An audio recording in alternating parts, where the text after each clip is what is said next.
만 2년 후에 에브라임 곁 바알 하솔에서 압살롬이 양털을 깎는 일이 있음에 압살롬이 왕의 모든 아들을 청하고 압살롬이 왕께 나아가 말하되 이제 종에게 양털 깎는 일이 있사오니 청하건대 왕은 신하를 데리시고 당신의 종과 함께 가사이다 하니 왕이 압살롬에게 이르되 아니라 내 아들아 이제 우리가 다 갈 것 없다. 네게 누구를 끼칠까 하노라 하니라.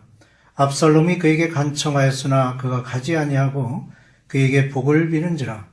압살롬이 이르되 그렇게 하지 아니하시려거든 청하건대 내 형 암몬이 우리와 함께 가게 하옵소서. 왕이 그에게 이르되 그가 너와 함께 갈 것이 무엇이냐 하되 압살롬이 간청하매 왕이 암논과 왕의 모든 아들을 그와 함께 그에게 보내니라.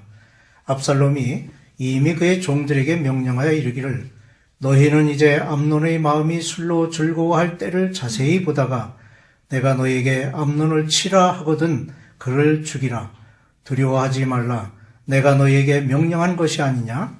너희는 담대히 용기를 내라 한지라. 압살롬의 종들이 압살롬의 명령대로 암논에게 행하매 왕의 모든 아들들이 일어나 각기 노새를 타고 도망하니라. 아멘. 경제 용어에 악화가 양화를 구축한다는 말이 있습니다. 이 말은 가치가 낮은 것이 가치가 높은 것을 몰아낸다는 뜻으로 해석할 수 있습니다. 다른 말로 표현하자면 악이 선을 몰아낸다고도 할 수 있습니다. 인간의 범죄는 최초의 사람 아담으로부터 시작되었습니다. 그리고 최초의 형제 살해는 가인이 아벨을 죽인 사건입니다. 이런 형제 살해는 그 이후에 얼마든지 찾아볼 수 있는 일들입니다. 오늘 말씀은 압살롬이 그 형 암논을 죽이는 형제 살해의 내용을 담고 있습니다. 오늘 말씀과 관련된 앞뒤의 내용들은 성경에 어떻게 이런 내용들이 담길 수 있는가 하는 참담함을 갖게 하는 이야기들로 채워져 있습니다. 그 살해의 동기는 암논이 압살롬의 여동생 다말을 사랑하여 상사병이 걸렸는데 모사꾼 요나단의 충동으로 암논이 다말을 겁탈하게 됩니다. 그것에 복수심을 가졌던 다말의 오라비 압살롬이 양털 깎는 행사를 이용하여 형 암논을 죽이는 사건을 배경으로 하고 있습니다. 하지만 더 앞선 동기가 있는데 그것은 다윗 왕에게로 거슬러 올라가게 됩니다. 앞선 말씀에서 다윗은 충성스러운 신하 장수인 우리아의 아내를 범하고 이를 은폐하기 위한 계략을 썼지만 이에 실패하게 되자 결국 우리아를 전쟁터에서 고의로 적의 공격에 죽임을 당하게 하는 즉 다윗의 간음죄에 이은 살인죄의 결과라고 볼 수 있습니다. 앞선 장에서 하나님께서 나단 선지자를 통해 다윗에게 하신 말씀 이제 내가 나를 업신여기고 햇사람 우리아의 아내를 빼앗아 네 아내를 삼았은즉 칼이 네 집에서 영원토록 떠나지 아니하리라는 말씀이 이루어지고 있는 것을 볼 수 있습니다. 다윗이 저지른 범죄의 결과가 이어지는 세대에 그 죄를 보응받게 되는 일들로 나타나고 있는 것입니다. 암논은 압살롬이 누이 동생 다말을 사랑하여 상사병에 걸리게 됩니다. 이를 알아챈 다윗의 조카 요나단이 암논에게 사악한 계략을 알려줍니다. 그 계략은 6절 말씀과 같이 누워 병든 채 하다가 왕이 와서 그를 볼 때에 암논이 왕께 아뢰되 원하건대 내 누이 다말이 와서 내가 보는 데에서 과자 2개를 만들어 그의 손으로 내게 먹여주게 하옵소서 하고는 사람들을 모두 내어보내고 힘이 없는 여동생을 겁탈하라는 것이었습니다. 처음에는 왕이 만류하기도 했지만 결국 암논의 뜻대로 모든 일이 진행되어 그의 계획대로 되었고 겁탈한 죄에 더해 사랑했던 것보다 더욱 미움의 감정을 갖고 집에서 쫓아내는 악행을 저지른 사건이 바로 오늘 말씀의 배경입니다. 이를 계기로 형제 간의 원한의 관계가 형성되었고 또 다른 계획에 의해 압살롬이 형 암논을 살해하는 형제 살해의 사건이 벌어진 내용이 13장에 그려지고 있습니다. 첫째로 다윗의 범죄로 인해 칼이 그 집에서 떠나지 않는 한 가지 실례로 나타난 것입니다. 다말에 대한 정욕이 불타있던 암논은 마침내 병든 채 하면서 다말을 자기의 침실로 끌어들여 그녀를 범하고 맙니다.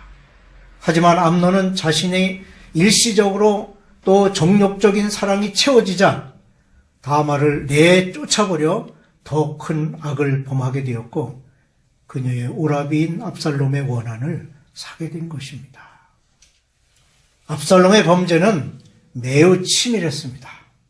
그는 마음에 가진 계획을 주도 면밀하게 진행시켜 나갑니다. 그는 먼저 병든 채 하고 아버지 다윗에게 다말을 보내줄 것을 요청하였습니다. 그리고 다말이 그에게 오자 자기가 세운 계획대로 시행했고 결국 다말의 순결을 빼앗는 데 이르렀습니다. 여기에서 인간의 범죄를 위한 잘못된 지혜를 볼 수 있습니다. 우선 암논의 계획은 순진한 인간의 마음을 이용한 것이었습니다. 그는 다윗의 순수한 마음을 알았습니다. 그리하여 자기의 병을 핑계로 다말을 보내줄 것을 요청했고 왕은 그의 청을 들어주었습니다. 또한 다말 역시 자기의 청에 따를 것을 알았습니다.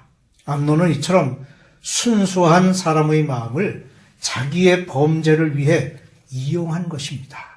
그리고 암논은 상대방의 입장을 전혀 고려하지 않았습니다.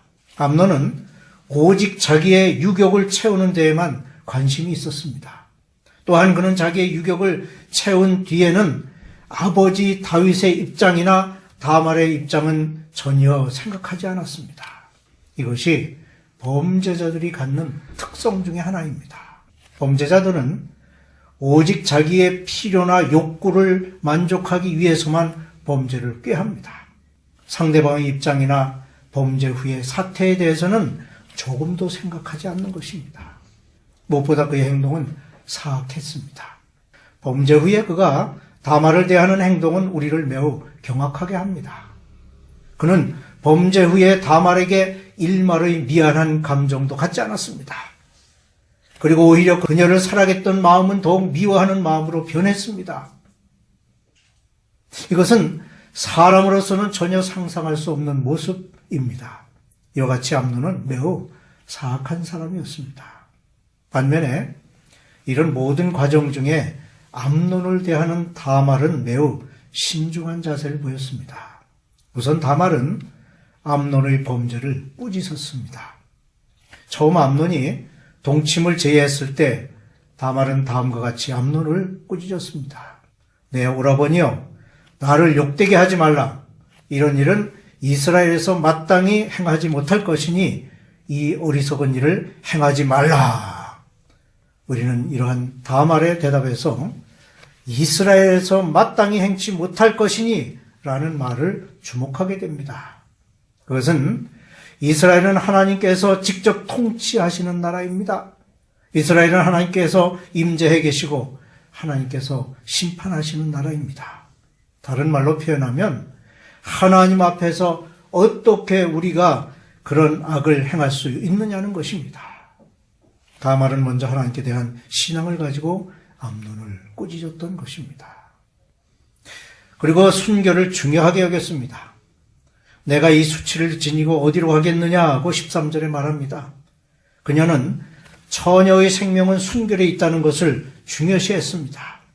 그녀는 다른 사람이 자기의 순결함을 아는 것과 관계없이 먼저 자기의 수치를 생각했던 것입니다.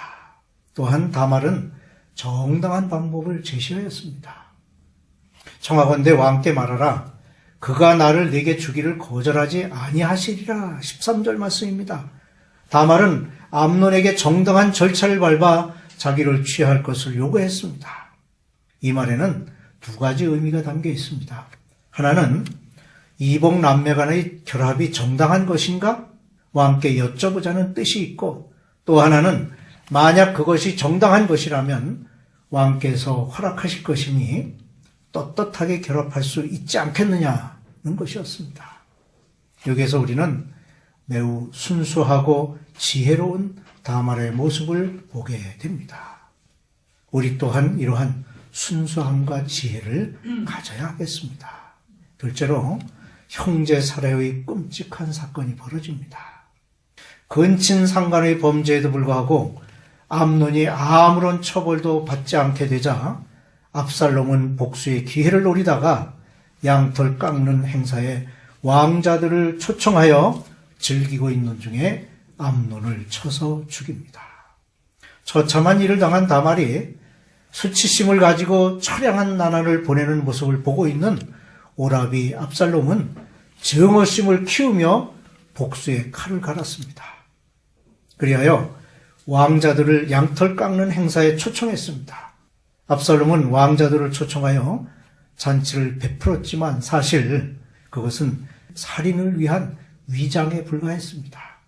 결국 압살롬은 그의 종들에게 명령하여 암논을 쳐서 죽이게 했던 것입니다. 이런 일련의 사건들을 통해 우리는 사탄의 괴계를 볼 수 있어야 합니다.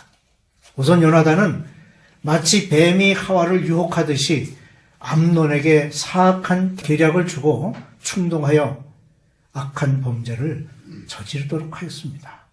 마찬가지로 사탄은 압살롬의 마음에 위장술을 집어넣어 자신의 행사로 위장하여 왕자들을 초청하게 되었고 그 살해 사건에 종들을 동원하여 범죄자를 양산하는 결과를 낳게 하였습니다. 악을 더 큰 악으로라는 사탄의 충동은 사람으로 하여금 죄악된 성품을 자제하지 못하고 범죄로 이끄는 속임수에 넘어가게 하는 것입니다. 요나단의 관계에 넘어간 암논은 이복 누이를 범하는 간음죄를 짓게 되었고 압살롬은 자기의 누이를 강간한 데 대한 복수심으로 살인을 범하게 된 것입니다. 한편 다윗은 일련의 사건들에서 실수를 거듭하고 있음을 보게 됩니다. 우선 죄에 대한 책벌이 없었습니다. 다윗은 그들의 아버지이기 이전에 한 나라의 왕으로서 모든 범죄에 대해 법으로 다스려야 할 책임이 있었습니다.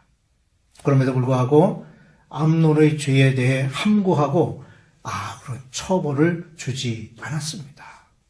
이로 인해 더 큰 범죄를 유발케 했다고 볼 수 있습니다. 또한 그는 자식에 대한 정이 앞섰습니다. 죄를 다스려야 한다는 원칙보다는 부자 간의 정에 얽매였습니다. 이와 같이 인간의 정은 우리에게 필요한 것이지만 옳지 못함에 대해 눈 감아주는 것은 판단을 흐리게 되는 맹점이 있습니다. 그러므로 우리는 범죄자에게 동정심을 가지고 동정을 베푸는 것이 필요하지만 사건이 악화되지 않도록 지혜롭게 대하는 것 또한 중요하다 하겠습니다. 죄악과 범죄의 연결고리는 세대를 거치면서 끊어질 줄 모르는 인간 세계의 슬프고도 안타까운 현실입니다. 그러므로 어떤 사상이나 모든 사람이 희구하는 유토피아나 진정한 평화는 이 땅 위에서 실현될 수 없음을 우리는 알고 있습니다. 사람들은 평화를 외치지만 진정한 평화는 이 땅에서 이루어질 수 없음을 아담의 범죄 이후 인간의 죄악된 속성을 가지고 잘 알 수가 있는 것입니다. 성경은 사람이 할 수 있다는 의식을 전적으로 부정합니다. 그런 의미에서 사람이 할 수 있다는 인본주의를 바탕으로 하는 공산주의는 오히려 인간을 배제한 유물론을 앞세운 이율 배반의 논리로 사람을 호도하고 있습니다. 다윗은 이렇게 고백합니다. 내가 하나님을 의지하여 그의 말씀을 찬송하며 여호와를 의지하여 그의 말씀을 찬송하리이다. 시편 56편에서 그렇게 노래하고 있습니다. 아이러니하게도 다윗으로 시작된 범죄의 악순환은 결국 그의 신앙 고백으로 연결되고 있음을 볼 수 있습니다. 로마서 3장 10절에 의인은 없나니 하나도 없으며 라는 말씀이 이것을 잘 표현해주고 있습니다. 지금도 우리가 사는 세상은 죄악과 범죄가 그리고 전쟁이 끊임없이 이어지고 있습니다. 그러므로 우리는 하나님을 믿고 의지하며 성령의 도우심으로 오직 하늘의 평화를 구하며 사는 삶이 되어야 하겠습니다.